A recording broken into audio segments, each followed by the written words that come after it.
क्या हुआ मामी? आप किसे ढूंढ रही हैं? आज तो आपने मेरा स्वागत भी नहीं किया, मुझे भीतर भी नहीं बुलाया, मुझे दुलार भी नहीं किया। कोई बात नहीं, मैं स्वयं आ जाता हूँ। वैकुंठ मेरे लिए पराया थोड़ी है, ये तो मेरा भी निवास है ना।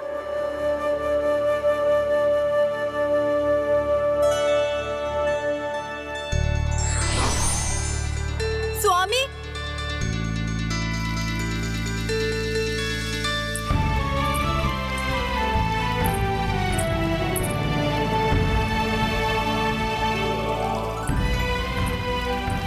वाह वाह मामी जी, वाह।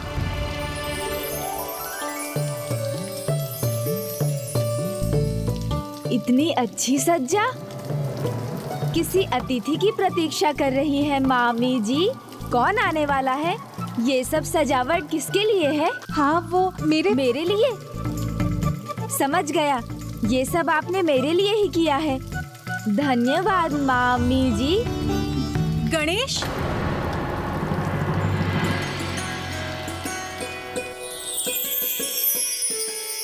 वाह मामी जी, आज तो बड़ा विशेष स्वागत हो रहा है मेरा।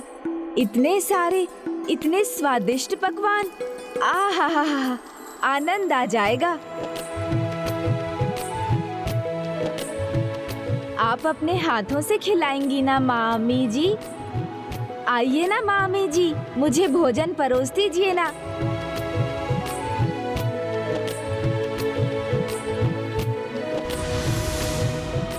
ओहो हो मामी जी, पुत्र, वो वाह वाह, ये लड्डू, वाह मामी जी, इतने स्वादिष्ट मिष्ठान। ये गाजा तो बहुत ही स्वादिष्ट है।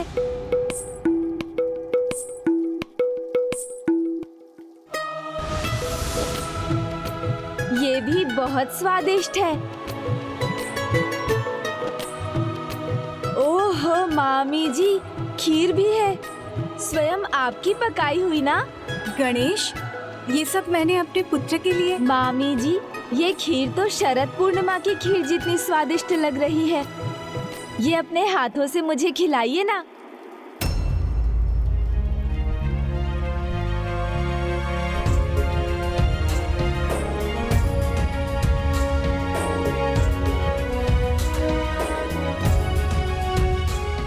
लो गणेश।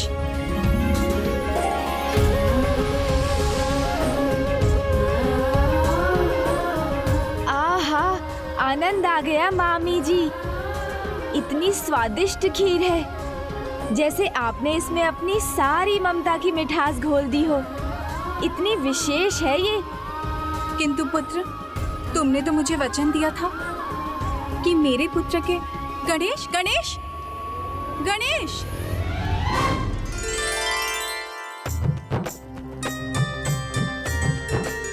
मामी जी, खिलौने भी कितने सारे हैं, किंतु मैं तो अब इनसे नहीं खेल सकता ना, बड़ा हो गया हूँ ना।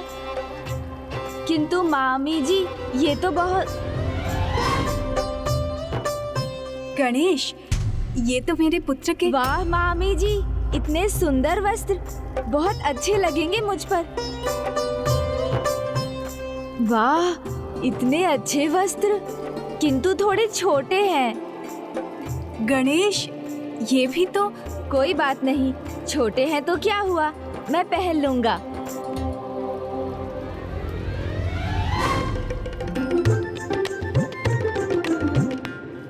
वाह मामी जी, ये कंगन तो सबसे अद्भुत है। ये तो मुझे आ जाएंगे। अब तो गणेश की दृष्टि इस पर भी पड़ गई। ये भी ले लिया तो मेरे पुत्र के लिए क्या बचेगा?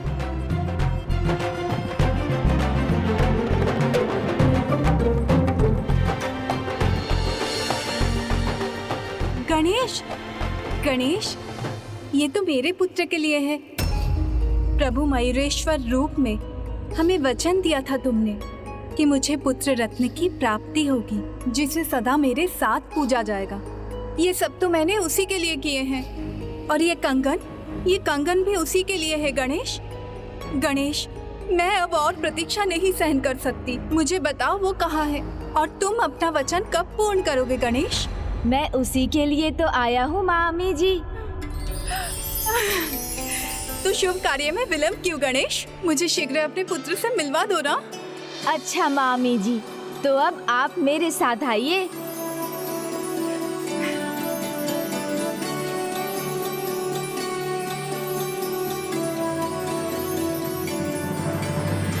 मामी जी, तो आप अपनी आंखें तो बंद कीजिए।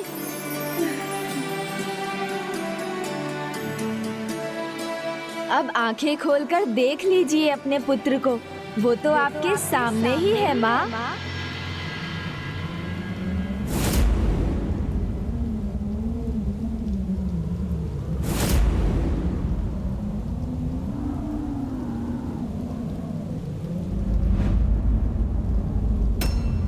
ये कैसा परिहास है गणेश? मेरा पुत्र कहाँ है? मैं ही आपके पुत्र रूप में आया हूँ माँ।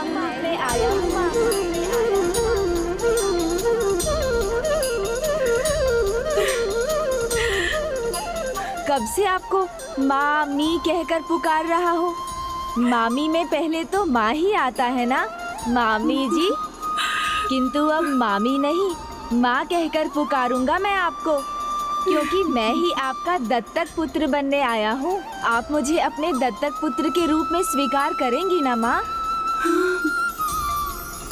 आइए ना मामी जी, मुझे भोजन परोस दीजिए ना। वाह मामी जी, ये कंगन तो सबसे अद्भुत है। पुत्र, मेरा पुत्र।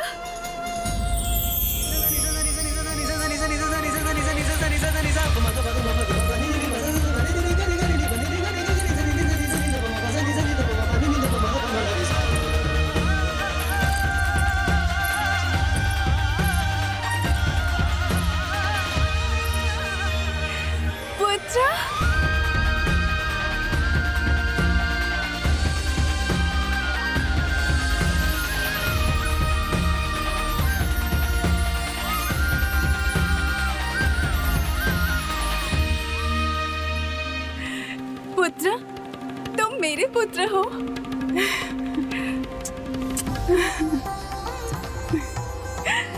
अवश्य स्वीकार करूंगी पुत्र। आज से तुम मेरे पुत्र और मैं तुम्हारी माँ।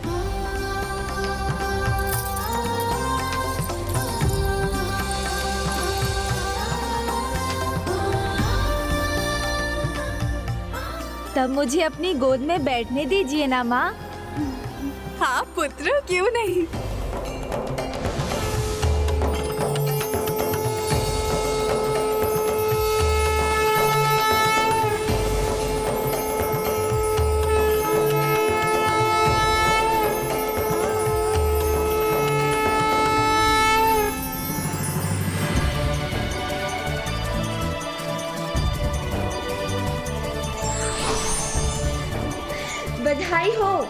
बधाई हो गणेश की माँ।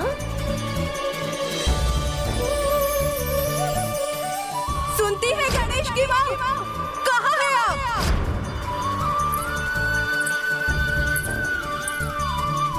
प्रणाम माता। मैं आपको प्रसन्न देखकर अत्यंत प्रसन्न हूँ गणेश की माँ। हाँ देवी पार्वती, गणेश अब मेरा दत्तक पुत्र है, इसलिए इस पर आपका जितना अधिकार है उतना ही मेरा भी। अवश्य देवी लक्ष्मी, आपने गणेश को दत्तक रूप में स्वीकार कर मुझे भी अपने शाप की ग्लानि से मुक्त कर दिया, क्योंकि उसी के कारण तो मुझे वरदान मिला। स्वयं मंगल मूर्ति प्रथम पूज्य विघ्नहर्ता गणेश मुझे पुत्र रूप में मिले। गणेश को पुत्र रूप में पाकर मैं धन्य हो गई देवी, मैं धन्य हो गई। धन्य तो अब ये संसार होगा देवी लक्ष्मी, जब माँ और पुत्र अर्थात देवी लक्ष्मी और प्रथम पूज्य गणेश की पूजा दीपावली के शुभ अवसर पर एक साथ होगी। उससे गणेश की शुभता और लक्ष्मी की समृद्धि प्राप्त होगी। दीपावली के शुभ अवसर पर एक साथ होगी, उससे गणेश की शुभता और लक्ष्मी की समृद्धि प्राप्त होगी।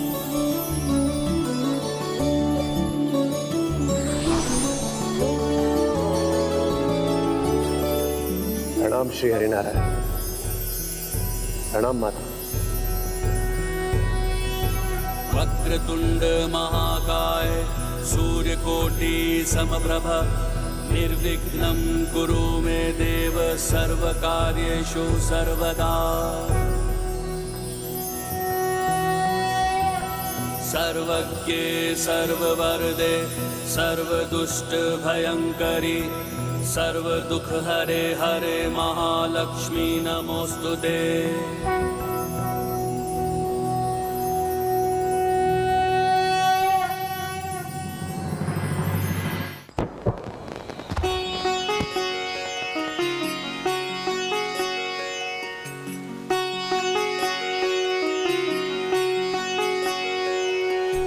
जय गणेश जय गणेश जय गणेश देवा, माता जाकी पार्वती पिता महादेवा।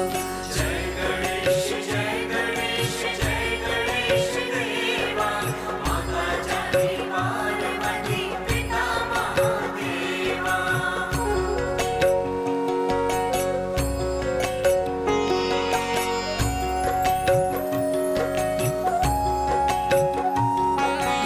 एक दंत दयावंत चार भुजाधारी, माथे सिंदूर सोहे मूसक सवारी।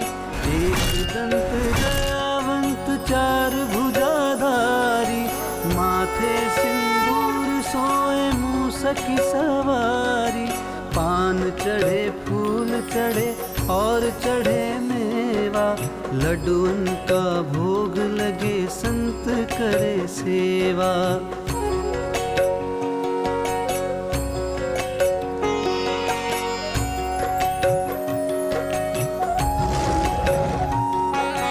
अंधन को आँख देत कोढ़िन को काया, बांझन को पुत्र देते निर्धन को माया। सूर्य शाम शरण आए सफल कीजे सेवा।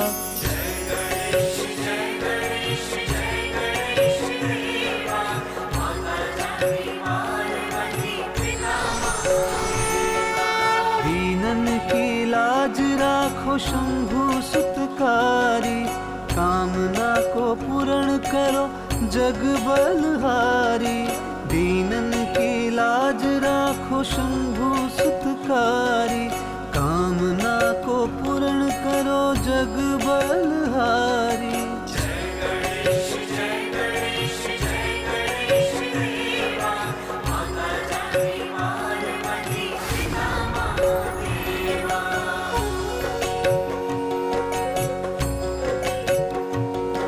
कल्याण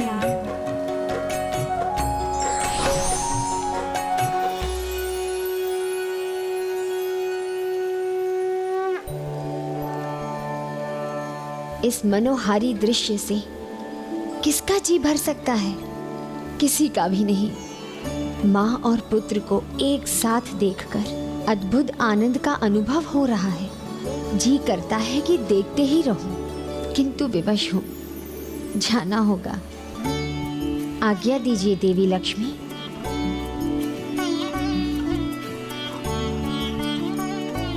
देवी लक्ष्मी, दुखी मत होइए। आपको आपकी ममता से कोई वंचित नहीं कर सकता। और अब तो विघ्नहर्ता स्वयं आपके पुत्र हैं, तो निश्चिंत रहिए। जब तक आपका मन हो तब तक आप अपने पुत्र को अपने साथ वैकुंठ में रखिए। मेरा परम सौभाग्य है माँ, जो मुझे दो माताओं का प्रेम और आशीर्वाद प्राप्त हो रहा है। मैं तो सदा अपने पुत्र पर प्रेम और वात्सल्य की वर्षा करना चाहती हूँ। अधिक से अधिक समय उसके साथ बिताना चाहती हूँ,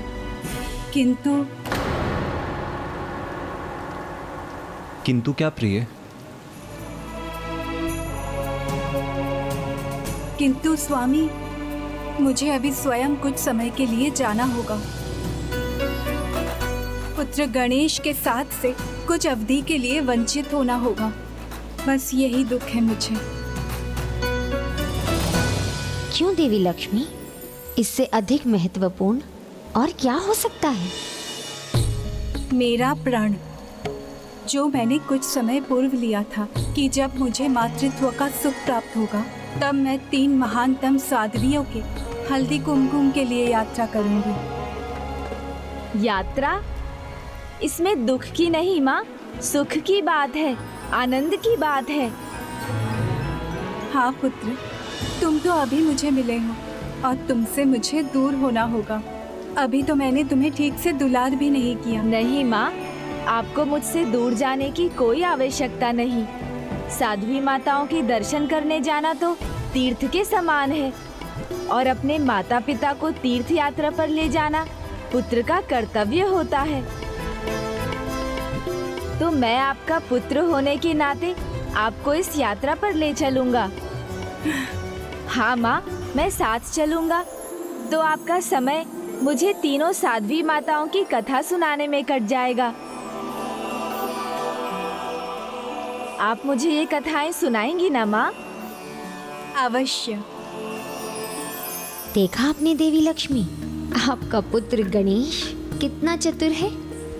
इसकी चतुराई आपको सुख प्रदान करेगी और आपको गणेश से दूर नहीं जाना होगा और वो आपकी यात्रा की तैयारी करवाने में भी आपकी सहायता करेगा। हाँ माता, अवश्य करूँगा ना।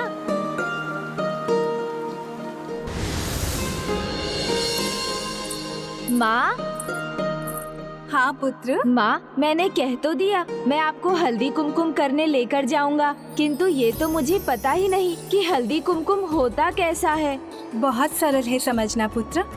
हल्दी और कुमकुम का लेप होता है जिससे मुझे 3 साध्वियों का तिलक करना होगा और उन्हें सुहाग की सामग्री जैसे कि मांग टीका, सिंदूर, काजल, कंगन, पायल, लाल वस्त्रों का जोड़ा उन्हें भेंट कर उनसे उनका आशीर्वाद लेना है और उनके परम सौभाग्य की कामना करना है। लीजिए माँ, मैं आपकी सहायता कर देता हूँ। अरे पुत्र, तुमने क्यों पोटली उठा ली? माँ, पुत्र का धर्म है माता पिता की सेवा करना और पुत्र के होते माँ को भार उठाना पड़े, ये तो अनुचित होगा ना माँ। अब मैं तैयार हूँ, चलिए माँ। अच्छा, माँ और पुत्र मिल गए तो दोनों मुझे भूल ही गए। नहीं नहीं, हम तो आशीष लेने आपके पास ही आ रहे थे।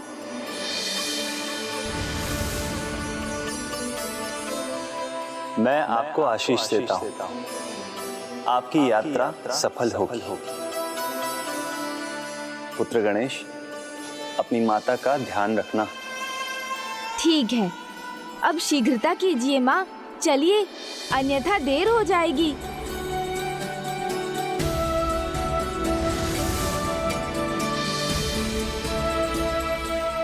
अपनी संतान के साथ यात्रा करने का आनंद ही कुछ और है। माँ, आप तो शांत हो गई। पहले ये तो बताइए, हम किन साध्वी माताओं के पास जाने वाले हैं?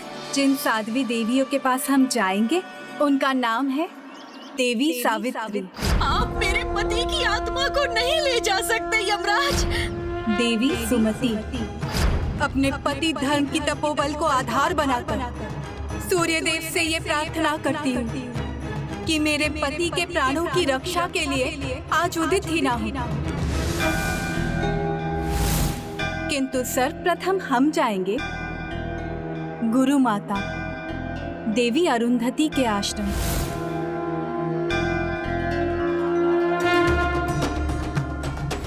वही ना माँ, माता अरुंधति। उन्होंने दोनों भाभी माँ, भाभी देवसेना और भाभी वल्ली को विवाह के बाद तारे देखने को बोला था।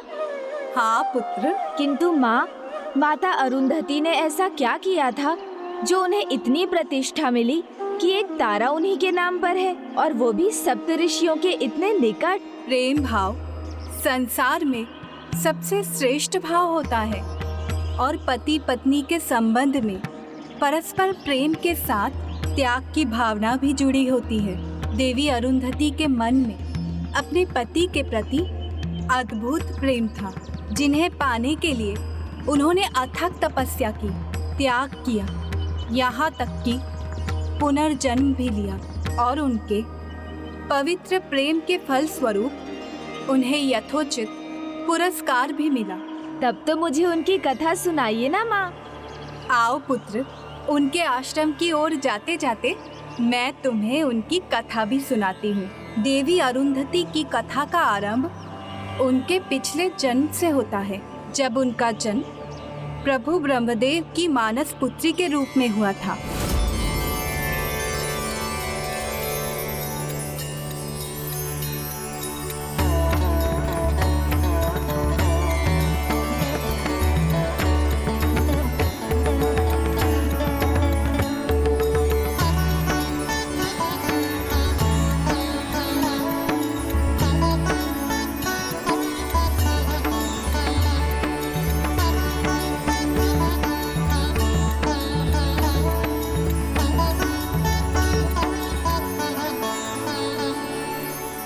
अद्भुत, अकल्पनीय। सौभाग्यवती भव, हे महान सृष्टि रचयिता। मैं भी आप ही की रचना हूँ, आपकी मानस पुत्री हूँ। कृपा कर मुझे मेरा नाम दें और मुझे ज्ञान प्रदान करें। सूर्य का तेज और चंद्रमा की शीतलता, दोनों का अद्भुत समन्वय है तुम्हारी सौम्यता में। तुम्हें एक ही नाम दिया जा सकता है, वो है संध्या। वो है संध्या। धन्यवाद पिताश्री। नाम तो तुम्हें प्राप्त हो गया पुत्री संध्या। बात रही ज्ञान की, वो तो तुम में पहले से ही है। उसे केवल जागृत करने की आवश्यकता है पुत्री। तो पिताश्री, मुझे उस ज्ञान को जागृत करने का उपाय बताने की कृपा कीजिए। पुत्री, गुरु बिना ज्ञान नहीं, ज्ञान बिना जीवन सार्थक नहीं। ज्ञान, ध्यान, धैर्य और कर्म सब कुछ गुरु द्वारा ही प्राप्त होता है। इसलिए सर्वप्रथम तुम्हें उचित गुरु का चयन करना होगा। किंतु मैं अपना गुरु कैसे ढूंढूंगी? और यदि मैंने उन्हें पहचान भी लिया, उनका चुनाव भी कर लिया, तो क्या वो मुझे अपना शिष्य बनाएंगे? जिस प्रकार शिष्य उचित गुरु पाने की कामना रखते हैं, उसी प्रकार गुरु भी योग्य शिष्य पाने की लालसा रखते हैं। तुम्हें ज्ञान का मार्ग दिखाने वाले गुरु कोई ब्रह्म ऋषि ही होंगे, जो अनेकों में भी तुम्हें पहचान लेंगे और तुम भी उनके निकट जाने पर उनकी दिव्यता से प्रभावित होकर एक पल में उन्हें पहचान लोगी। धन्यवाद पिताश्री। कौन थे वो ब्रह्म ऋषि जो देवी संध्या के गुरु बनने वाले थे? वो जो श्री हरि नारायण के समान तेजस्वी है, प्रभु ब्रह्मदेव के समान वैदिक ज्ञान के परम ज्ञाता हैं और सादगी में महादेव के समान हैं, दिव्यता के सागर हैं, सर्वथा अनूठे हैं। ब्रह्म ऋषि श्री वशिष्ठ। ऋषि वशिष्ठ अपने ध्यान में लीन थे और माता संध्या ब्रह्मदेव का आशीष पाकर अपने सद्गुरु को ढूंढते हुए बृहल लोहित सरोवर के तट पर पहुंच गई। परंतु अभी भी उनसे कोसों दूर होने पर भी माता को अपने गुरु का, यानी कि ऋषि वशिष्ठ का आभास हो गया।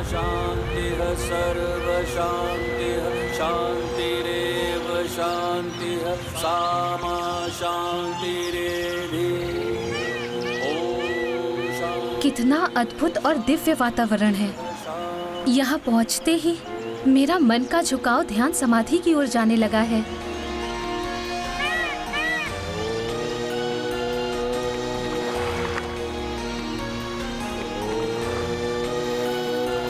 अत्यंत दिव्य और अद्भुत स्पंदन है यहाँ। ये किसके दिव्य जाप का प्रभाव है?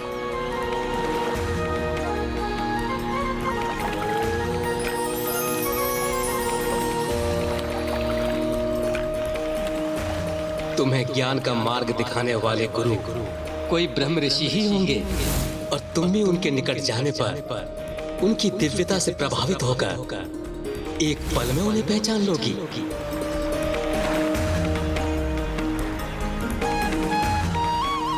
गुरुदेव, आपकी शिष्या ने आपको पहचान लिया। ब्रह्म ऋषि श्री वशिष्ठ के दिव्य आभा का ऐसा प्रभाव हुआ उन पर कि माता के मन का रुझान ध्यान और समाधि की ओर ही हो गया। वो गुरुदेव की दिशा में बढ़ती ही चली गई। उन्हें इसका भी ध्यान न रहा कि वो सरोवर की गहराई में उतरती जा रही हैं, किंतु रुकना अब संभव नहीं था। उन्हें तो अपने गुरु के पास पहुंचना था और वो आगे बढ़ती ही चली गई। परंतु आज कोई बाधा उन्हें कहाँ रोक सकती थी।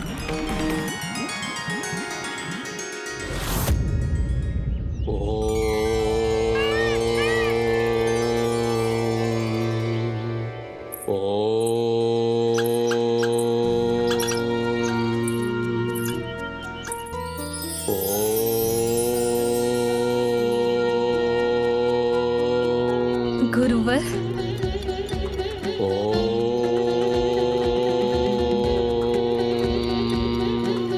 प्रणाम गुरुदेव।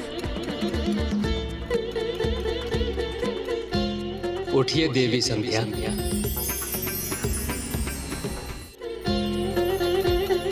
हे गुरुदेव, मेरा परिचय मांगे बिना ही आपने मुझे पहचान लिया गुरुदेव। योग्यता को परिचय की आवश्यकता नहीं होती देवी। जिस प्रकार आप मुझे ढूंढ रही थी, उसी प्रकार मैं भी आपकी प्रतीक्षा में था। मेरी शिष्या बनने के लिए स्थान ग्रहण कीजिए देवी संध्या। हे गुरुदेव, शिष्या का मन गुरु से अधिक कौन समझ सकता है। मेरे मन में क्या है ये तो आपको भली भांति ज्ञात है। शिष्या के रूप में मुझे स्वीकार कर मेरे ज्ञान को जागृत करने की कृपा कीजिए। जिन गुरु वशिष्ठ ने उनका ज्ञान जागृत किया, उन्हें तप का ज्ञान दिया। देवी संध्या पर उनकी दिव्यता का प्रभाव हुए बिना कैसे रह सकता था। गुरु के प्रति उनकी श्रद्धा ने उनके मन में एक और इच्छा को जन्म दिया, सदा गुरु के साथ रहने की इच्छा। उनके अथाह ज्ञान सागर से निरंतर ज्ञान की मोती चुनते रहने की इच्छा, उनकी सेवा करने की इच्छा, उनकी शिष्या ही नहीं, उनकी अर्धांगिनी बनने की इच्छा। तो क्या गुरु वशिष्ठ ने भी उन्हें स्वीकार किया? क्या उनके साथ देवी संध्या का विवाह भी संपन्न हुआ माँ? नहीं पुत्र, उन्हें अपने मनचाहे वर को पाने के लिए घोर तपस्या करनी पड़ी थी। ओम नमो वासुदेवाय नमः। ओम नमो वासुदेवाय नमः। ज्ञान प्राप्ति के क्रम में गुरु ने उन्हें इच्छा पूर्ति करने की तप विधि भी सिखाई और देवी संध्या गुरु वशिष्ठ को अपने पति रूप में पाने के लिए घोर तपस्या करने लगी।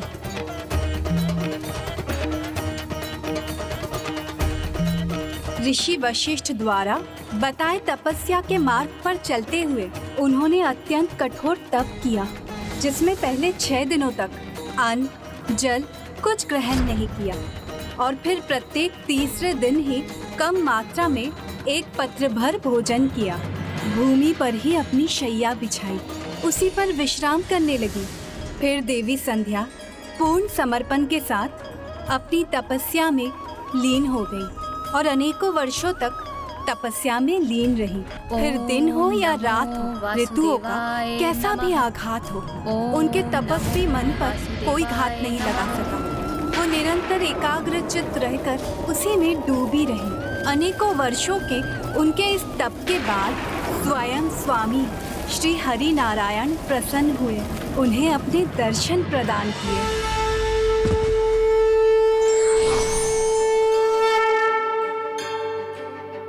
ब्रह्मलोक को अपने तेज से प्रकाशित करने वाली कन्या ने इतना कठोर तप कर अपनी देह को कितना दुर्बल बना लिया है। उठिए देवी, आपकी तपस्या संपन्न हुई। मैं आपको दिव्य ज्ञान, दिव्य दृष्टि और दिव्य वाणी का वरदान देता हूँ।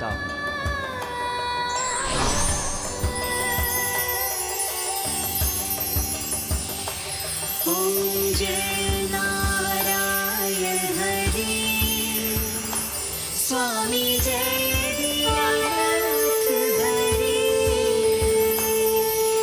सुर नर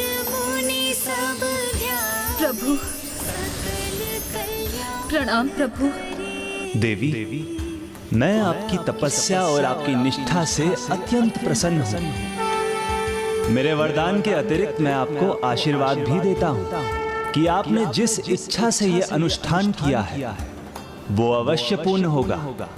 आपको पत्नी रूप में ऋषि वशिष्ठ का सानिध्य अवश्य प्राप्त होगा, किंतु इस जन्म में नहीं। इस जन्म में तो वो आपके गुरु हैं देवी, इसलिए उन्हें पति रूप में पाने के लिए आपको अगले जन्म की प्रतीक्षा करनी होगी। यदि ऐसा है प्रभु, तो मुझे अभी इसी क्षण अपने प्राण त्यागने की अनुमति दीजिए। यदि माता संध्या ने अपने जीवन का त्याग कर दिया, तो फिर उन्होंने ऋषि वशिष्ठ का सानिध्य कैसे प्राप्त किया माँ?